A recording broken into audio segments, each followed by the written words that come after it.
Scene 1. Zorvan ship, interrogation chamber. The room was cold. The walls were smooth, metallic, and glowing with a soft blue light. It smelled like metal and burning ozone. 4 alien figures stood in silence, their black eyes fixed on the strange creature lying in the center of the room. That it was human, that his name was Kane. He was unconscious, strapped to a long glass table. Wires were connected to his chest, temples, and fingers. He looked like he had been in a battle. Bruises on his arms, blood on his face, and dirt on his torn uniform. But even in this weak state, there was something unsettling about him. Elder Vernax, the most powerful telepath of the Zorvan race, stepped forward. His long silver fingers hovered above Kane's forehead. "He is just one," said Vernax, his voice like a whisper and thunder at the same time. "And yet, his presence is heavy." Another alien, a junior mind reader named Quen, replied. "Should we begin the scan, Elder?" Vernax nodded. "Yes, we must know what he knows. Earth's resistance is growing stronger. Perhaps this one holds the key." Vernax placed his hands gently on Kane's head. His eyes turned white. The connection began. Scene 2. Inside the human mind. At first, everything was black.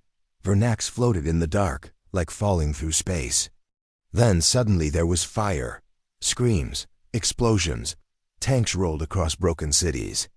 Fighter jets flew above burning skyscrapers. People ran. Children cried. A woman held a baby in her arms, her eyes full of pain and determination. The images came too fast. He saw Kane as a child, watching his father leave for war. Then Kane as a soldier, shooting enemies with cold precision. Then Kane again, dragging a wounded friend out of a burning building. Blood everywhere. Heat, smoke, rage. Vernax tried to speak, but his voice was gone. Then, the emotions hit him, not just memories, feelings, fear, anger, grief, and something else. Defiance. Pure, unstoppable defiance. The kind that burns quietly, even when hope is gone. Vernax began to shake. He tried to pull away, but the connection grew stronger. Now he wasn't watching memories. He was inside Kane's mind, and Kane knew. Scene 3. The backlash. On the outside, the aliens watched Vernax. His body started to twitch. His mouth opened in a silent scream. Blue veins appeared across his face. "Elder?" Quen stepped forward, worried. Suddenly Vernax screamed, a horrible, twisted sound that echoed through the entire ship. He fell backwards, breaking the connection. He hit the floor, trembling like a dying machine. His eyes were wide open in shock. "Get the healer," Quen shouted. 2 medical drones rushed in. They lifted Vernax and carried him to the recovery chamber. He kept mumbling something over and over again. "Fire. Will never stop." Scene 4. Human soldier wakes up. Back in the chamber, Kane opened his eyes. He was awake. He looked around slowly. His body ached, but his mind was sharp. He remembered the battle, the ambush, the flash of light, and then blackness. He saw the aliens now. 3 of them, standing still, shocked. One was shaking. "You tried to read my mind," Kane said quietly. His voice low and steady. One of the aliens took a step back. Kane smiled, just a little. "Didn't like what you saw?" They didn't respond. Kane closed his eyes again. He whispered, "Good." Scene 5. Alien Council meeting. Later, in the command hall of the Zorvan ship, 10 elders met. They sat in floating chairs, glowing symbols circling around them. Vernax had been healed, but his face was pale, and his hands still shook. "Explain." "What you saw," said Elder Jorax. Vernax stared at nothing. "Not saw, felt. Humans do not think like us. Their minds are not ordered. Not calm, they are storms. Full of pain and fire. It is chaos. But they are weak," another elder said. "Their bodies break easily. Their weapons are primitive." "You are wrong," Vernax whispered. Their weapons are not their machines.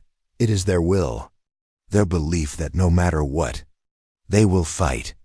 The room went silent. They fight even when they know they will die, Vernax continued. They feel fear, but walk into fire anyway. They are not driven by logic. They are driven by something terrible. What? Jorax asked. Hope, said Vernax, and fury. Scene 6, inside Kane's mind, again. While the aliens debated, Kane sat quietly, eyes closed. But in his mind, he was preparing. He remembered training, mental resistance, anti-telepathy drills, focus control. He had been part of Earth's psychic defense unit. He knew how to shield thoughts, but also how to send traps. He let his surface thoughts go blank. Peaceful, but deeper inside, he created a storm. Images, memories, and raw emotions all waiting for the next mind to enter. It would be like stepping into a burning building filled with screams. You want my secrets? Kane whispered to himself. Come get them. Scene 7, Zorvans try again. Despite Vornax's warning, a younger Zorvan telepath, Tarek, offered to try again. I am stronger. I will be careful, Tarek said. They placed Kane back on the table. This time, stronger restraints were added. A helmet was put on his head to increase signal control. Tarek reached out, mentally connecting. Again, the darkness. But this time, something was different. He was not falling through memories. He was being watched out in the dream space. Kane stood tall, in full battle armor, holding a rifle. Behind him, the ground was burning. Above him, the sky was red. You shouldn't be here, Kane said. Tarek tried to break the connection, but it was too late. Flames rose around him. A deep growl echoed in the dream, not from Kane, but from something else inside. Something old, something angry. Tarek screamed out the connection broke. His body slammed against the wall like a rag doll. He fell, silent. Scene 8, Emergency Protocols. Now, the Zorvans panicked. This is no ordinary human, Quen shouted. He is a psychic. Weapon. Vernax stood slowly. No, he is not a weapon. He is the result of pain, of generations of war, of loss, of survival. What should we do? Asked Jorax. Vernax looked at Kane, now sleeping again. We should be afraid. Scene 9, back on Earth, unknown location, far away, deep. Underground on Earth. A team of human operatives monitored a blinking red dot on their screen. Subject Kane is alive, said the technician. Neural signal confirmed. A woman in a black suit turned toward the screen. Her name was Commander Ellen Nash. Prepare the extraction team, she said. Yes, ma'am. She looked at the blinking dot again and whispered, Hold on, Kane. We're coming. Scene 10, closing hook for part 1. Back in the alien ship, Kane opened his eyes again. This time, he looked directly into the nearest camera. He knew they were watching. He stared for several seconds. No fear in his eyes. Only something else. Challenged. He leaned closer to the lens and said, You think you understand the human mind? You've barely scratched the surface. The screen glitched for a moment. Static. Then a strange pulse of energy moved through the ship's systems. The lights flickered. One Zorvan whispered, What was that? Another replied, His brain just spiked the ship's neural grid. Quen looked terrified. He's awake. And now he's learning. Scene 1. Flashbacks, inside Elder Vornax's memory. Everything burns. In the quiet meditation chamber. Elder Vornax sits alone, trembling. His mind replays the human memories again. Even though the connection ended, he sees a child's toy. Covered in ash, a girl screaming for her brother. Who doesn't answer? A hand holding a dog tag. Trembling, Vernax whispers to himself, So much death. And yet he survived. Suddenly, the fire returns. Explosions, artillery fire. And a voice, Kane's voice. If I die today, I die standing. Vernax gasps and snaps back to reality, drenched in sweat. Scene 2. Alien Science Briefing Room. The Zorvans gather in a tall black chamber. Holograms float mid-air, showing brain scans, energy patterns, and psychic waves coming from the human subject. Quen presents the data. The human's brain operates on multiple layers. But we've never seen a structure like this. He points to a red pulse spiking on the display. That's when he was unconscious. His mind was still fighting. Another elder, Drackle, frowns. That makes no sense. His species is physically weak. Quen looks around the room.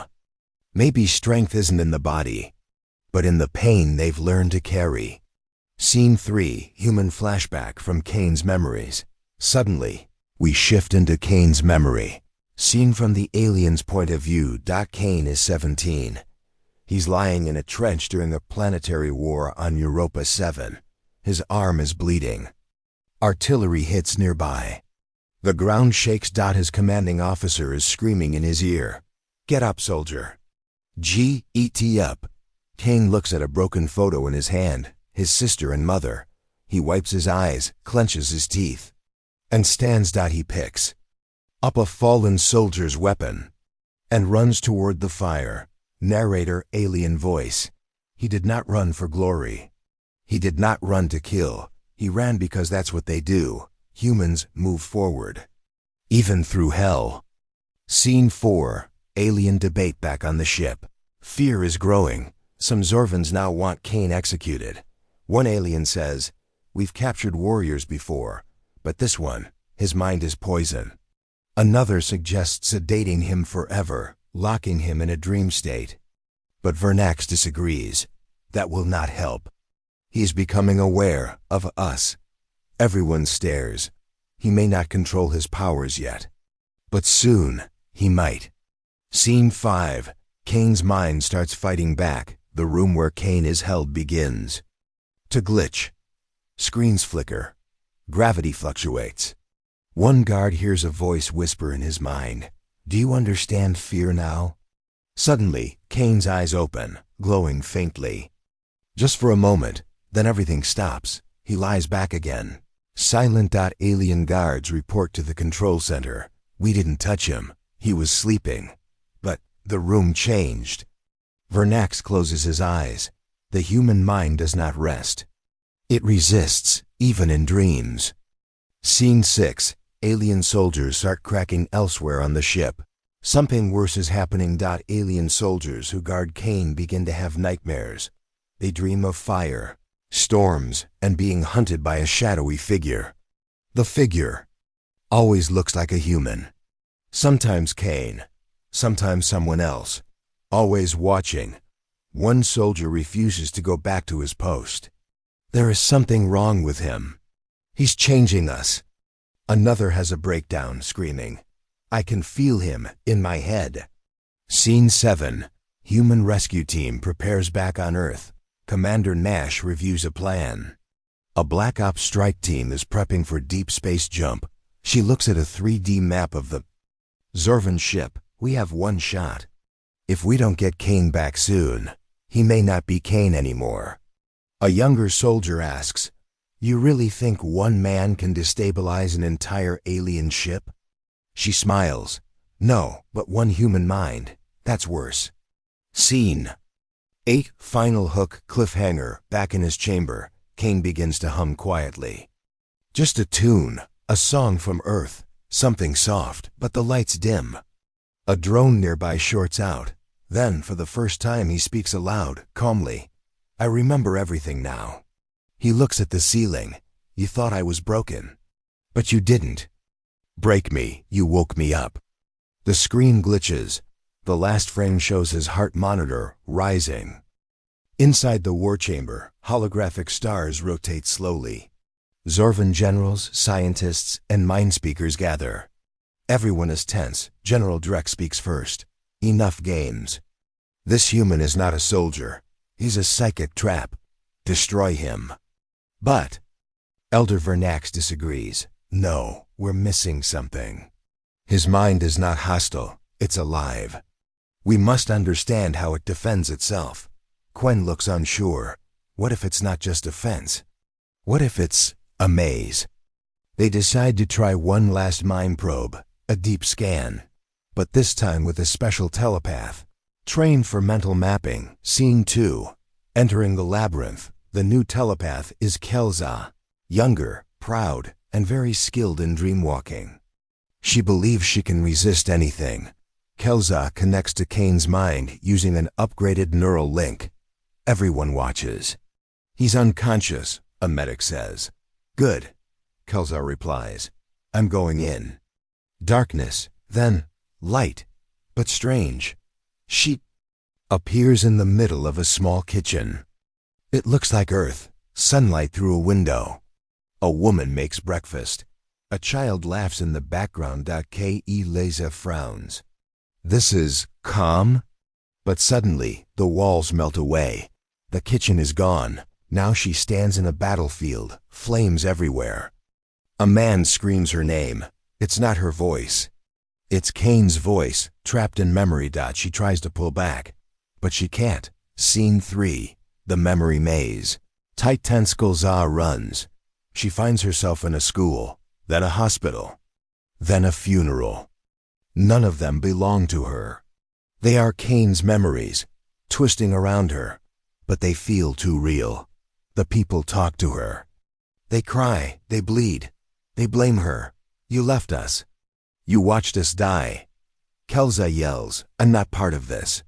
Suddenly, all voices speak together, hundreds of voices, one mind. Kane's voice from all directions. This is not a memory. This is who I am. Kelza falls to her knees. Scene 4. Physical world. Kane's brain reacts back on the Zorvan ship. Alarms go off. Kelza's neural link overloads. Sparks fly from the equipment. Kane's brainwaves spike beyond known limits. Quen shouts. Her consciousness is trapped inside his memory cortex. They try to disconnect her, but it's not working. Elder Vernax. She's not just reading his thoughts. She's inside the mind of a soldier who has trained for mental war. Scene 5. Inside the trap, final layer. Kelza now finds herself in a small room. A single door. Locked. A mirror on the wall. She looks at it and sees herself wearing Kane's uniform. Covered in blood. Crying. Kane's voice, soft now. You entered thinking I was weak. But weakness isn't fear. It's forgetting who you are. Suddenly, the mirror cracks. Kane appears, not as a man, but as a shadow of flame and steel, built from memories and pain.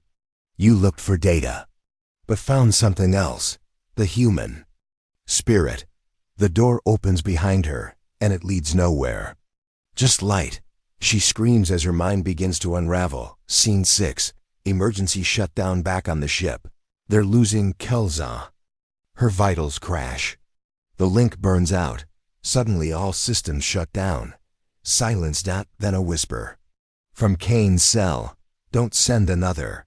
Scene 7. Zorvan Council shaking. Kelza survives, barely. She's now mute, unresponsive, and afraid of her own reflection. Zorvan scientists say his memories function like a labyrinth. Every memory is a trap. Every emotion is a weapon. Every corner leads deeper. Not out. Vernax speaks last. We thought humans were animals. We were wrong. They are survivors. And the mind of a survivor is not a place for tourists. Scene 8. Kane's internal monologue, closing hook. In his dark cell, Kane sits alone, eyes closed. He breathes slowly. We hear his thoughts, calm but sharp. They keep entering my mind. They want secrets, but the only thing they'll find is what it takes to be human. He smirks. I hope they send another. The screen cuts to black. Scene 1. Emergency meeting. Zorvan Ship Command. Red lights flash across the massive Zorvan command bridge. Mental shielding systems are failing across the ship. 3 more crew members have been hospitalized after experiencing visions. None of them touched Kane. He's not moving, Quen says, staring at the live feed. He hasn't spoken in hours, and still, he's inside us. One officer, shaking, mutters, "He's dreaming." And the dream is leaking. Elder Vernax turns to Quen. No more mental links, no more scans. It's time we ask a dangerous question. Is this human a weapon? Scene 2, Zorvan Archive, Ancient Alien Knowledge. Vernax enters a deep vault. Glowing cubes float in the air, each holding ancient war records. He searches for a legend. Not about humans, but mind-born weapons, ancient beings whose thoughts could infect others. Reshape reality. He finds a file. Echo-class entities. Inside, a warning. Some minds are like viruses. They do not break walls. They infect. The builders. Vernax whispers, "Could Kane be the first human Echo-class?" Scene 3. Kane's thoughts. Internal monologue inside his cell. Kane lays still. His eyes remain closed. But he is not asleep. He speaks silently, to himself. "I can feel them, listening, probing, but they don't know. This is what war built, a mind not made for peace. A mind trained to survive inside pain." The cell light flickers. "I'm not trying to escape. I'm just showing them what I am." Scene 4. The weapon test. The Zorvans decide to push the limits. They bring in a combat drone. Not to harm Kane, but to read him emotionally. The drone is built to record enemy emotions, mirror them, and learn. They call it Unit Sigma 12. They activate the drone. Inside Kane's cell. It begins playback. First emotion, love from Kane's childhood. Next, loss, his mother dying during a raid. Then, anger, his squad being bombed. Finally, helplessness, being alone, holding his friend's body. The drone begins to shake. Suddenly, it self-destructs, explodes, not physically, but mentally. Its system implodes from emotional overload. The Zorvans watch, stunned. He turned memory into a weapon. Quen says, Scene 5, mental contamination spreading elsewhere on the ship. Zorvan crew begin dreaming about Earth, a planet they've never seen. They see Kane's childhood streets. His battlefields, one crew. Member draws a human face, without knowing why. Another speaks Kane's name in her sleep. The ship AI registers a strange spike. Psychic contamination level, 21% and rising. Scene 6. A message from Kane. A monitor in the command room flickers. Static. Then Kane appears. Just his face, calm, quiet, but focused. No cables are attached. He's not awake. It's a mental projection through the ship's system. He speaks one sentence. "This is not revenge. This is a mirror." Then the screen shatters, literally. The glass explodes outward. Scene 7. The Council's panic. The Zorvan High Command argues. He's becoming a living virus. This human must be erased.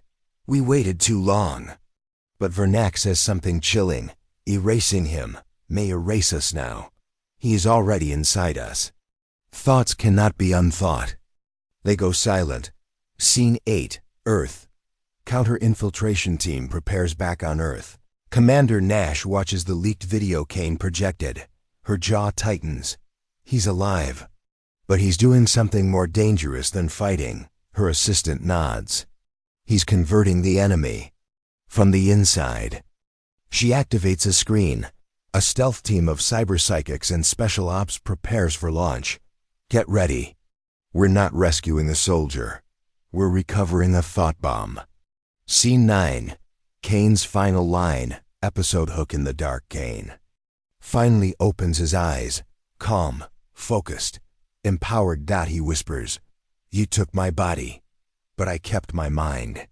And now my mind is taking you." Scene 1. Zorvan internal lockdown. The alien ship is now under emergency lockdown. Mental contamination level, 39%. Crew hallucinations. Increasing ship-wide nightmares. Spreading. Elder Vernax speaks in a hushed voice. It's not a virus. It's not technology. It's a man's memory, growing like a forest in our minds. The ship's AI has activated an ancient response protocol, one not used for centuries. Echo Protocol, initiated. Scene 2. What is Echo Protocol? In a private chamber, Vernax explains to Quen, Echo Protocol was created for ancient enemies, psychic creatures whose minds could not be caged. The only way to contain them was to erase all minds around them. Quen gulps. You mean mass memory wipe? No, I mean mass crew wipe. Everyone exposed must be removed. That's half the ship. Half is already lost. Scene 3. Inside Kane's mind. The war room in Kane's subconscious. We now see something strange. He sits at a table, alone, but in front of him, maps, faces, images of Zorvan officers. He studies them. Like a General. He is not confused, not angry. He is planning. They thought pain was weakness. But pain is just data, when you control it. Kane moves a chess piece on the table. It looks like Vernax. This isn't a prison anymore. It's a battlefield. And they stepped inside it willingly. Scene 4. Alien crew breaking. Alien soldiers begin turning on each other. One attacks his friend, screaming, "He's in your head." Another tries to gouge out his own eyes, saying, "I see Earth. I see fire." Mental shielding fails in 4 major decks. Power outages spread. The Zorvan flagship begins to drift off course. Crew abandon posts. Security systems collapse. Scene 5. Kane sends a second message in the command chamber. Screens crackle again. Kane's face returns. This time he's smiling. This is not revenge. This is reflection. Suddenly, alien screens all across the ship display human images. Children in war zones, planets burning, humans surviving. In ruins, one man standing alone with a gun, facing a ship. Kane's voice continues. We lost everything. And kept going. You're losing your minds and falling apart. Scene 6. Earth response. Deep debate back on Earth. Commander Nash holds a high-level meeting with generals and scientists. Kane is inside their ship.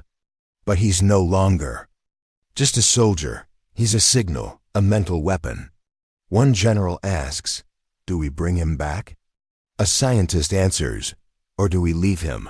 Because if that human comes home, we don't know what he brings with him."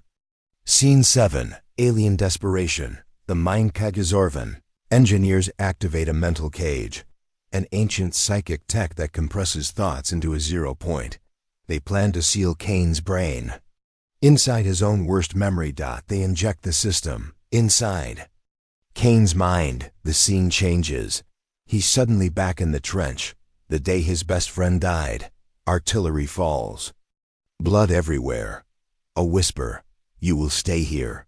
Forever. Scene 8. Kane breaks the cage, but something changes. Kane looks up at the sky. He stands. He says, "You think this memory hurts me?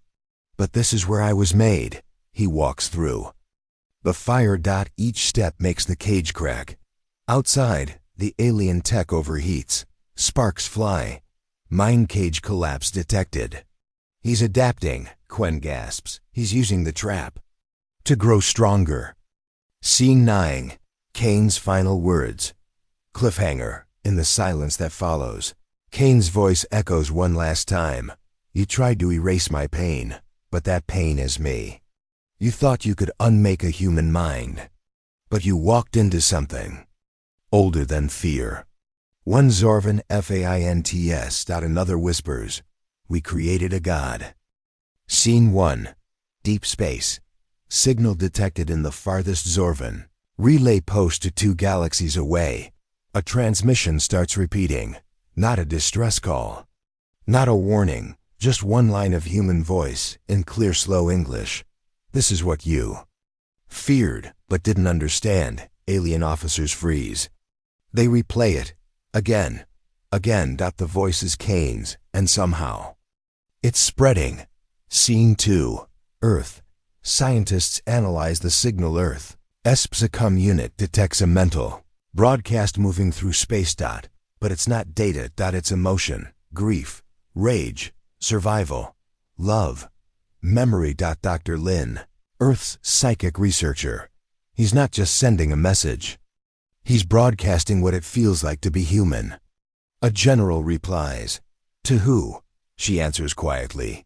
To anyone with a mind. Scene 3. Zorvan Empire begins to break across multiple Zorvan ships. Soldiers and pilots begin malfunctioning. They dream of war zones they've never seen. They cry without understanding why. One alien asks his commander, "What is a mother?" Another one draws Earth's sun from memory. He's never seen it. Mental contagion. Level 72%. Entire starships are being pulled back from duty. One line keeps appearing on Zorvan systems. No matter how they reset, this is the human signal. Scene 4. Kane's inner monologue. The birth of the signal inside his cell. Kane sits still, but in his mind, he's standing in the middle of a mental storm. Thoughts, memories, pain, all spinning like stars. He speaks softly. I was never special. I was just broken enough to become loud. He stretches his hand and releases everything, not as attack, but as proof. If they want to know what we are, let them feel it. The signal leaves him, not from a transmitter, but from his will. Scene 5. Zorvan collapse accelerates. High Command on Zorvan Prime issues emergency orders. All vessels exposed to human signal are to be destroyed or abandoned. But it's too late. One admiral refuses. Why destroy the infected? We need to understand. Maybe we were wrong. Civil war begins to spark inside the Empire. Some want to resist the human signal. Others feel something strange, not weakness, but awakening. They begin to ask, what if pain makes us more real? Scene 6. Earth Crisis Meeting. Commander Nash faces a brutal decision. Her team reports, Kane's signal could reach Earth. If it does, even we might not be immune. A soldier says, he's one of ours. Nash looks away. Not anymore. He's not a man now. He's become a transmission. Scene 7. The moment of choice inside the alien cell. Kane finally stands up. After all this time, he touches the wall. A crack spreads. Not physically. Mentally. All around the Zorvan fleet, systems stop responding. Not because they're broken, because they are now thinking. The ships themselves begin to dream. Kane whispers, if thoughts can travel like years, maybe pain can teach peace. Then he speaks directly to us. This isn't war anymore. This is history, being written with a heartbeat. Scene 8. Final moments. Earth locks him out. The Earth fleet sends out a mental firewall. A final attempt to block Kane's signal. It works for now. But the scientists warn, it's not a full stop. It's a delay. The human signal has already begun. Closing scene. One alien, one Tier A young alien officer, light blue skin, no emotion ever shown before, watches the human signal recording again. She watches Kane's last words, and then she cries. One tear. Her commander sees her. You're infected. She replies softly, no, I'm remembering. Scene 1. Kane's body. Kane's mind inside the Zorvan cell. Kane's body remains still, unchanged. But his mind, it's not inside anymore. It's everywhere. Zorvan AI reports, mental signature detected in ship system, in crew, in navigation memory, and in enemy dreams. Commander Quen whispers, he's not a prisoner now. The ship is. Scene 2. Zorvan rebellion grows across the galaxy. More aliens break rank. They stop following orders. They sit in silence, trying to understand the memories Kane sent. One says, they suffer, they bleed, they lose everything, and still move forward. We destroy and feel nothing. Maybe we are the weaker species. Some Zorvans now kneel before Kane's image. Not as a god, but as a reminder. Scene 3, Earth's decision. Kill the signal? Earth's Seacom team reports, we can strike. One focused signal burst. It may burn his brain, but it will stop the human signal permanently. Commander Nash hesitates. He volunteered. He gave himself up. And now we erase him? The screen shows Kane, calm still, eyes closed. If we destroy him, what else do we destroy with him?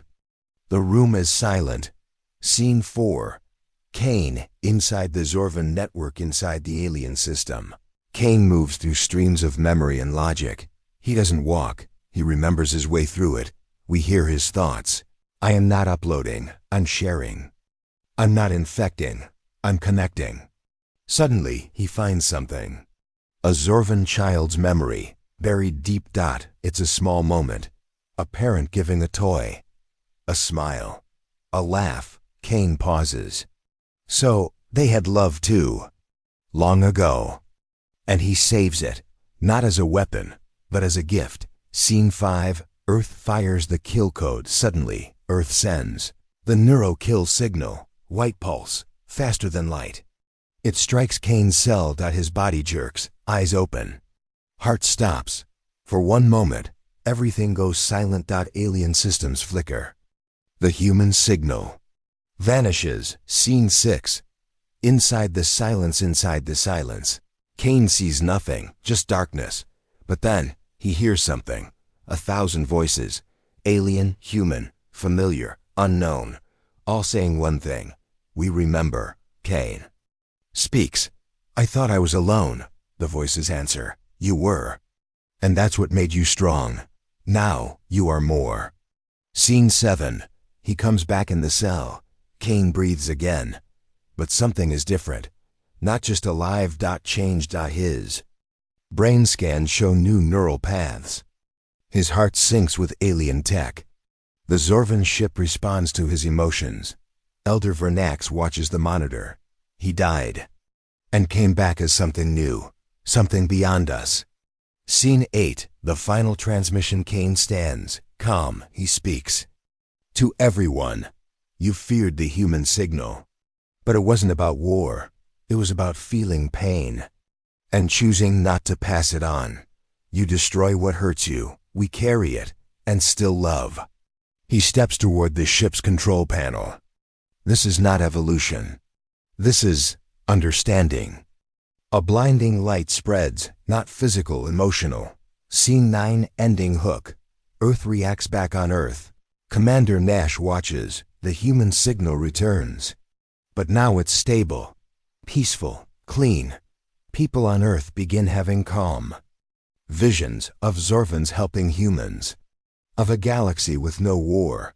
A soldier asks, is he still Kane? She answers, no, he's what Kane became, more than human, and maybe what we need to become too. Scene 1. Signal. Millions changed, across galaxies. Something has happened. No weapons fired. No planets bound. Just one man's memories, shared like light. And now, alien children draw Earth's sky. Zorvan soldiers help civilians. Whole war fleets surrender, not in fear, but in clarity. One word spreads between species. We felt it too. Scene 2. What Kane became. Kane now lives inside the Zorvan ship, no longer locked. But he doesn't command. Doesn't control. He just is. Every system moves when he thinks. Every Zorvan aboard now speaks to him, not as a god, but as something new, a bridge. He eats, he breathes, he remembers, but now. So do they. Scene 3. Final message to Earth. Kane sends one last message to Earth. I volunteered to fight. I was captured. I was tortured. But I was never broken. They touched my mind, and I gave them pain. Not to destroy them, but to show them who we really are.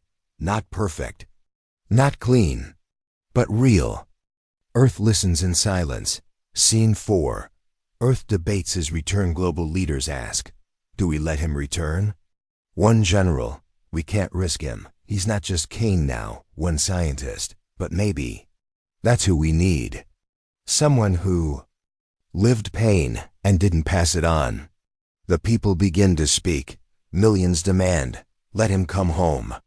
Scene 5. The Zorvan Monument on Zorvan Prime. Aliens build something strange. Not a statue of a weapon. Not a throne, but a bench. One simple stone bench. With a plaque that reads, "The human who showed us ourselves." No crown, no empire. Just memory. Zorvan children sit on it and listen to Kane's voice recordings in their schools. Scene 6. Kane's inner monologue. Closing thoughts. Kane sits alone in a chamber full of stars. He speaks quietly. I was a soldier. I fought for Earth. I lost my brothers. I lost myself. And now I found them again. In the minds of those who once tried to erase me. He looks at Earth's blue glow in the sky. I'm not coming home to be human. I stayed here so others could become it. Scene 7. New Peace Treaty. The first human-Zorvan alliance is signed. No warships, no conditions. Just a shared story. Each side agrees to one rule. Before conflict, we remember Kane. Scene 8. The galaxy remembers 10 years later. Alien. Artists paint Kane in temples. His story is told as a memory weapon. Not one that kills, but one that reveals. Children on 9 planets ask, what does it mean to be human? The answer is the same everywhere. It means you suffer and still choose to feel. Final scene. The man in the memory, the screen, fades to black. Then, one last voiceover from Kane. They thought they could break a human mind, but we are made of cracks. And that's where our light gets out. Final image, Kane, walking into a sunrise, alone, but not forgotten. END, series conclusion.